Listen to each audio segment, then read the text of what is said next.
کبھی اپنے فرزند کو دیکھتے ہیں، کبھی حسین کو دیکھتے ہیں، کبھی حسین کے ماموں کو دیکھتے ہیں۔ حضرت ابراہیم اور حضرت امام حسین رضی اللہ تعالیٰ عنہ دونوں کو دیکھ کر اللہ کے محبوب خوش ہو رہے ہیں۔ فرشتہ نے اذن مانگا، آقا کریم نے اذن دیا۔ اس نے عرض کی حضور ان دو میں سے ایک کا اختیار ہے، ایک کو ایک کے بدلے میں قربانی دینا ہوگی۔ اب قربانیوں کی وہ حرم سے جو داستان چلی تھی وہ تسلسل ٹوٹنے نہیں پا رہا ہے، وہ تسلسل جاری ہے۔ حضور نے ایک نظر حضرت ابراہیم کو دیکھا اور پھر ایک نظر حضور نے حضرت امام حسین کو دیکھا، پھر حسین کو پکڑ کے سینے سے لگایا اور کہا میں اپنے اس بیٹے پہ اپنے اس بیٹے کو قربان کر رہا ہوں۔ چند دن کے بعد حضرت ابراہیم کا انتقال ہوا۔ حضور کو جب خبر پہنچی، آقا کریم کی آنکھیں آنسو برسا رہی تھی۔ وَأَيْنَ رسول اللہ تدمعان، حضور کی آنکھوں میں آنسو جاری تھے اور حضور اپنے بیٹے کے سرہانے بیٹھے، پیشانی پہ ہاتھ رکھا، کہا بیٹا آنکھیں رو رہی ہیں، دل غم زدہ ہے، لیکن زبان سے وہی کہوں گا جس سے رب راضی ہوگا۔ لیس منا من ضرب الخدود وشق الجیوب ودعا بدعوی الجاہلیہ، جو گریبان نوچتا ہے، منہ پہ تھپڑ مارتا ہے، سینہ کو بھی کرتا ہے، کہ ہمارے ساتھ اس کا کوئی تعلق نہیں ہے۔ آنکھوں کا غم اور دل کا غم رحمان کی طرف سے ہے، ہاتھوں کا غم اور زبان کا واویلا یہ شیطان کی طرف سے ہے۔ کہا بیٹا آنکھیں رو رہی ہیں، دل غم زدہ ہے، لیکن زبان سے وہی کہوں گا جس سے رب راضی ہوگا۔ اب امام حسین حضور کی گود میں کھیلتے ہیں، کبھی حضور اپنی زبان ان کے منہ میں دے رہے ہیں، کبھی حضور اس کو اپنے کندھوں پہ سوار کرا رہے ہیں۔ کسی صحابی نے کہا کتنی اچھی سواری ملی، کہا سواری دیکھ رہے ہو سوار بھی تو دیکھو۔ کبھی سجدے میں ہیں تو حسین پشت پہ آ کے سوار ہو جاتے ہیں، آقا سجدے کو طول دے رہے ہیں۔ حضرت اسامہ بن زید رضی اللہ تعالیٰ عنہ فرماتے ہیں رات کافی بیت چکی تھی، میں حضور کے در پہ گیا۔ صحابہ حضور کے در پہ چوکھٹ پہ دستک نہیں دیا کرتے تھے، حضور کی چوکھٹ پہ لگ کے بیٹھ جاتے، آقا کریم اپنی مرضی سے آتے، صحابہ دکھڑا کہہ لیتے، کہانی کہہ لیتے، جو پوچھنا تھا پوچھ لیتے۔ لیکن اگر کبھی حالت ناگزیر ہوتی، کبھی ایمرجنسی حالات بنتے، تو صحابہ اپنی انگلیوں کے پوروں کے ساتھ حضور کے دروازے پہ دستک دیتے۔ کانت تکرہ ابواب النبی بالاظافر، اللہ اکبر۔ حضور تشریف لائے، حضور سے حاجت کہی۔ یہ 14ویں صدی کی مصیبت ہے کہ نبی سے مانگنا نہیں چاہیے۔ اگر نبی سے نہیں مانگنا تو کس سے مانگے؟ اور کون سی چوکھٹ ہے جس در پہ جھولی پھیلائیں؟ کون سا دوارہ ہے جہاں کشکول پھیلا کے کہیں کہ ہماری جھولی بھر دی جائے؟ اور جتنے بھی سہارے ہیں سبک کرتے ہیں، عزت نفس بڑھاتا ہے سہارا تیرا، ہر آسرا ذلیل کرتا ہے، نبی کا آسرا بندے کو سر بلند کرتا ہے۔ حضرت اسامہ بن زید کہتے ہیں میری حاجت پوری ہو گئی، لیکن میں نے کیا ماجرا دیکھا۔ جب حضور گفتگو کر رہے ہیں، دوران گفتگو اللہ کے محبوب کمبل اوڑھ کے یوں ہی آگے تھے، حضور کے دائیں بائیں سے حرکت کا احساس ہوتا ہے جس طرح اندر کوئی چیز ہے۔ میری حاجت پوری ہوئی تو مجھ سے نہ رہا گیا، میں نے پوچھ لیا، میں نے کہا بندہ نواز یہ کیا ماجرا؟ آپ کمبل اوڑھا ہوا ہے اور اندر سے کسی کی حرکت کا احساس ہے۔ فکشفہ، حضور نے کمبل کو کھول دیا۔ فائز الحسن والحسین علی وارکیہ، تو ایک پہلو سے امام حسن لپٹے ہوئے تھے، ایک سے امام حسین لپٹے ہوئے تھے۔ کہا یہ میرے بیٹے ہیں، یہ میری بیٹی کے بیٹے ہیں، اے اللہ میں ان سے پیار کرتا ہوں، تو بھی ان سے پیار کر، اور جو ان سے پیار کرے میرے مالک تو اس سے بھی پیار کر۔ اور ایک دن فرمایا حسین منی وانا من الحسین، لوگو حسین مجھ سے ہے اور میں حسین سے ہوں۔ لمحے بیتتے گئے، پھر وہ جاں گداز لمحے بھی آئے جب صحابہ کی چیخیں نکل رہی تھی، جب مسجد نبوی اجڑ رہی تھی، جب حجرہ عائشہ کے اندر اللہ کے محبوب اپنے رب کے ہاں جانے کی تیاریاں کر رہے تھے، جب سیدہ فاطمہ کے لبوں پہ یہ لفظ تھے سبت علیہ مصائب لو سبت علی الارض سرنا لیالیا، میرے اوپر اتنی مصیبتیں پڑی، اگر یہ دنوں پہ پڑتی تو وہ بھی کالی راتیں بن جاتے۔ حضور علیہ السلام کا جب جسد اطہر اٹھا تو صحابہ کی جو حالت تھی وہ اس انداز سے کہ صحابہ کے کلیجے پھٹ رہے تھے، روحیں گداز ہو رہی تھی۔ ایک ہاتھ اٹھا کے دعا مانگ رہا تھا، اللہم اذہب بصری حتی لا ارا بعد حبیبی محمد احدا، اے اللہ مجھے اندھا کر دے، مجھے اندھا کر دے، مجھ میری آنکھوں کی بینائی اچک لے، تیرا محبوب تہے مزار چلا گیا، میں نے آنکھوں کی روشنی کو کیا کرنا ہے۔ وہ دن بھی آئے، حضرت سیدنا صدیق اکبر کا کلیجہ بھی پگھل رہا ہے، وہ بھی غم رسول میں رو رہے ہیں، صحابہ تڑپ رہے ہیں۔ وہ اونٹنی، غصبہ نامی اونٹنی جس پہ حضور سواری کرتے تھے، وہ حضرت فاطمہ کے دروازے کے اوپر سر رکھ کے رو رو کے مر گئی۔ جب محبوب نہیں رہے تو ہم نے جی کے کیا لینا ہے۔ کائنات اجڑ گئی، جہان میں جو ہے وہ ہر سمت اندھیرا ہی اندھیرا چھا گیا، لیکن روشنی کے ٹمٹماتے ہوئے چراغ آج بھی روشن ہیں، جن کو دیکھ کر مصطفیٰ یاد آتے ہیں۔ لوگ ان شہزادوں کو دیکھ لیتے ہیں اور حضور کی یاد کو تازہ کر لیتے ہیں۔ وقت گزرتا گیا، پھر وہ لمحے بھی آئے کہ جب حضرت امام حسن کو زہر دیا گیا اور آپ کا کلیجہ کٹ کٹ کے کئی سو حصوں میں باہر آیا۔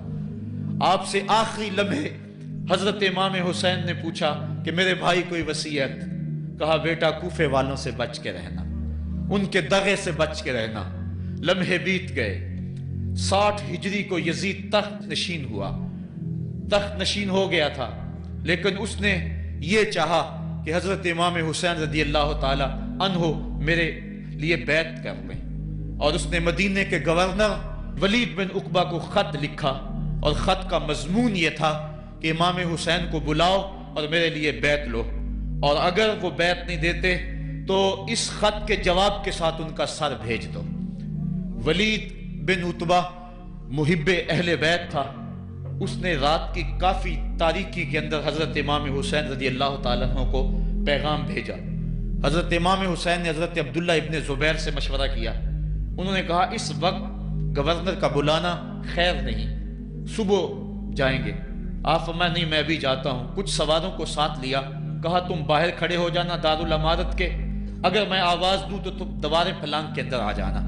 ولید بن عتبہ کے پاس امام حسین پہنچے، آپ نے کہا کہ سناؤ کیا معاملہ ہے؟ تو اس نے کہا کہ یہ خط ہے جو یزید نے بھیجا ہے۔ آپ نے فرمایا کہ میں صبح بتاؤں گا۔ ولید بن عتبہ نے کہا ٹھیک ہے۔ امام حسین پلٹنے لگے تو مروان بن حکم جو پاس بیٹھا ہوا تھا گورنر کے، کہنے لگا یہ چلے گئے تو دوبارہ ہاتھ نہیں آئیں گے، اب موقع ہے، اب ان کو پکڑ لو اور ان سے زبردستی بیعت لے لو۔ یہ بات حضرت امام حسین کے کانوں میں پڑی، آپ پلٹے، نیام سے تلوار نکالی، حیدری کچھار سے محمدی شیر نکل آیا،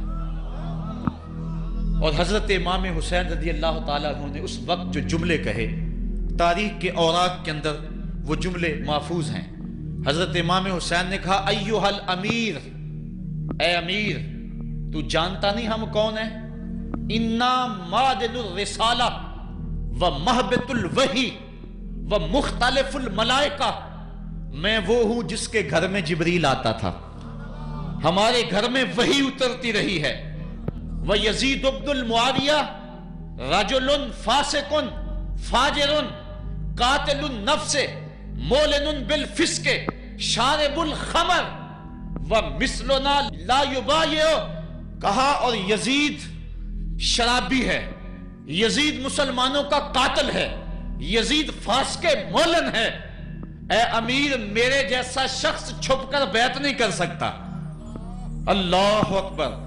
حضرت امام حسین نے جب یہ بات کہی، جو باہر لوگ کھڑے تھے وہ بھی چاقو چوبند ہو گئے۔ اس نے کہا حضور آپ جائیے۔ مروان مشورے دیتا رہا، لیکن حضرت امام حسین کو گورنر مدینہ نے کہا کہ آپ جائیے۔ حضرت امام حسین رضی اللہ تعالیٰ عنہ واپس پلٹے۔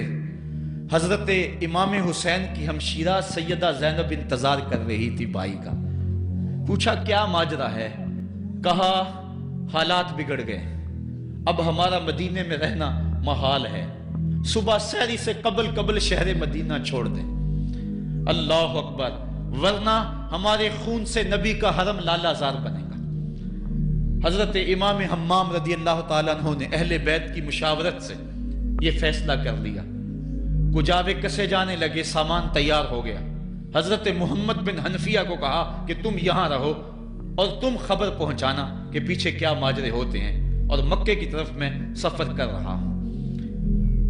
کہانی لمبی ہو رہی ہے اور وقت کے دامن میں اتنی گنجائش نہیں ہے کہ پھر کس طرح شہر مدینہ چھوڑا ہوگا. حاجی جاتے ہیں 8 دن اور 8 دن کے بعد مدینہ چھوڑتے ہیں. ان سے کوئی پوچھو کہ مدینہ چھوڑنا کتنا مشکل ہے. وہ کیا کسی حاجی کو لوگ مبارک دے رہے تھے؟ اس نے کہا تھا مبارک دے رہے ہو دوستو حج و زیارت کی، میرا غم بھی تو دیکھو، میں مدینہ چھوڑ آیا ہوں.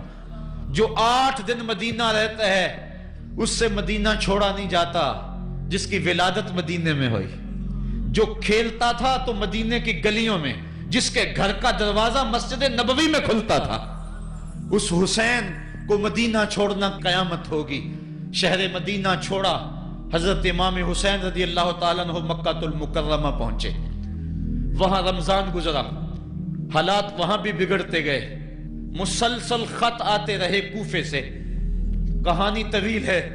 8 ذو الحج کو حضرت امام حسین رضی اللہ تعالیٰ عنہ کوفے کی طرف عازم سفر ہوئے. حضرت عبداللہ ابن عمر، عبداللہ ابن عباس رضی اللہ تعالیٰ عنہما اور دیگر صحابی ہاتھ جوڑ کے کھڑے ہو گئے. بلکہ حضرت عبداللہ ابن عباس نے تو یہاں تک کہہ دیا کہ میں دیکھ رہا ہوں کہ وہاں تمہیں شہید کیا جائے گا، آپ اگر ضرور جاتے ہیں تو ان بچوں کو چھوڑ دیں. حضرت امام حسین فرماتے میرے غم گسارو، میرے پیارو مجھ کو نہ روکو، مجھ کو جانے دو، مجھے نانے کے دی کی ڈوبتی کشتی بچانے دو. میں جاتا ہوں کہ دنیا پر وفا کا نام رہ جائے، میں رہوں نہ رہوں پر عظمت اسلام رہ جائے. میں نہیں جاتا تو نبی کے گھر کی آن جاتی ہے. لوگوں تمہارا دین جاتا ہے، میری غیرت ایمان جاتی ہے. کہا مجھے جانا ہوگا. 8 ذو الحج کو لوگ کعبہ کی طرف آ رہے ہیں اور کعبہ دلہن کی طرح سنورا ہوا ہے. طواف کرنے والوں کا جھرمٹ ہے. حاجی حج کرنے آ رہے ہیں لیکن حضرت امام حمام کسی اور حج کی تیاری کر رہے ہیں. کسی نے کہا حج تو کر جائیں، اتنی مرتبہ مدینے سے پیدل چل کے آئے اور آج تو مکہ المکرمہ میں موجود ہے. کہا پیچھے ہٹو، جو حج میں کرنے جا رہا ہوں وہ انوکھا ہوگا، وہ نرالا ہوگا. تم بھی طواف کرو گے، میں بھی طواف کروں گا. تم طواف کعبۃ اللہ کا کرو گے اور میں خیموں کا طواف کروں گا. ایک حج تمہارا ہے، ایک حج میرا ہے. تم بوسے لوگے کس کے حجر اسود کے، میں اپنے فرزند کا منہ چوموں گا. لوگوں ایک طواف تمہارا ہوگا، ایک طواف میرا ہوگا. تم آب زمزم پیو گے، میں پیاسا رہوں گا. اور تم کبھی صفا پہ کبھی مروہ پہ دوڑو گے، میں کبھی علی اکبر کی لاش اٹھانے جاؤں گا، کبھی میں قاسم کی لاش اٹھانے جاؤں گا، کبھی اون و محمد کے تڑپتے ہوئے لاشوں کو اٹھانے جاؤں گا. لوگوں ایک حج تمہارا بھی ہے، ایک حج میرا بھی ہے. جب تم حج کر لو گے تمہاری سائی مکمل ہو جائے گی تو تم سر مڈا کے احرام کھول دو گے، اور جب میری سائی مکمل ہو جائے گی تو میں سر کٹا کے احرام کھول دوں گا. تم سفید احرام پہنو گے، میں سرخ احرام پہنوں گا. اور وہ حج قیامت تک کے آنے والے حجوں کی آبرو ہوگا. حسین اگر نہ شہید ہوتا تو آج گھر گھر یزید ہوتا. اسلام کی عظمت عیاں نہ ہوتی، خدا کے گھر میں اذان نہ ہوتی. بار الہا نوحہ سناتا پھرتا، تا روز جزا اشک بہاتا پھرتا. امداد نہ کرتے اگر کربلا میں حسین، اسلام تیرا ٹھوکریں کھاتا پھرتا. کربلا کی تپتی ہوئی ریگزار میں حضرت امام حسین نے جبر و ظلم کے خلاف جس قوت سے کھڑے ہو کر عظیمت کی داستان رقم کی. 10 محرم کا دن تھا، جمعے کا یوم سعید تھا. بھیچ کربلا کے میدان میں دوپہر کے وقت جب نبی کا خاندان اجڑ رہا تھا، ایک ایک کلی اس چمن کی کٹ رہی تھی. 72 افراد 22,000 کے لشکر جرار کے مقابلے میں کھڑے تھے. وہ یزید جس نے اس کے علاوہ بھی بڑے جرم کیے، جس نے جو ہے وہ 1700 صحابہ کو مکہ المکرمہ میں شہید کیا، جس نے 700 حفاظ کرام کو شہید کیا، جس نے حضرت ابو سعید خضری کی داڑھی نوچ لی، جس نے مدینے کے اندر مسجد نبوی کے اندر گھوڑے باندھے، جس نے جو ہے وہ 3 دن تک مسجد نبوی کے اندر اذان نہ ہونے دی، وہ یزید آج کربلا کے تپتے ہوئے ریگزار کے اندر آل رسول کے ساتھ ظلم کی وہ داستان رقم کر رہا تھا کہ قیامت تک آنسو سسکیاں نہیں تھمنے پائیں گی. یزید مر گیا اس کا نام مٹ گیا، اس کا تشخص مٹ گیا، لیکن حسین کا نام آج بھی زندہ ہے، اس کا پیغام آج بھی زندہ ہے۔ یہ ہزاروں کا مجمع، یہ امٹتے ہوئے محبتوں کے جذبات، یہ آنکھوں کا آنسوؤں کا خراج دینا، کیا یہ حسین ابن علی کی زندگی کی دلیل نہیں ہے؟ کون ہے جو یزید کا نام لیتا ہو؟ آج اگر کوئی یزید کا نام لیتا بھی ہے تو سر جھکا کے لیتا ہے۔ میں کہتا ہوں کیسا تمہارا لیڈر ہے جس کا نام لینے سے قبل شرمندہ ہوتے ہو، جس کا نام لیتے ہوئے شرمندہ ہوتے ہو، جس کا نام لینے کے بعد پسینہ پسینہ ہوتے ہو۔ تم اپنے قائد اور لیڈر کا نام لیتے جھجکتے ہو، گردن جھکا کے دائیں بائیں دیکھ کے نام لیتے ہو، اور جب ہم نام اپنے آقا کا لیتے ہیں سر اٹھا کے لیتے ہیں۔ اے حسین ابن علی تم پر سلام۔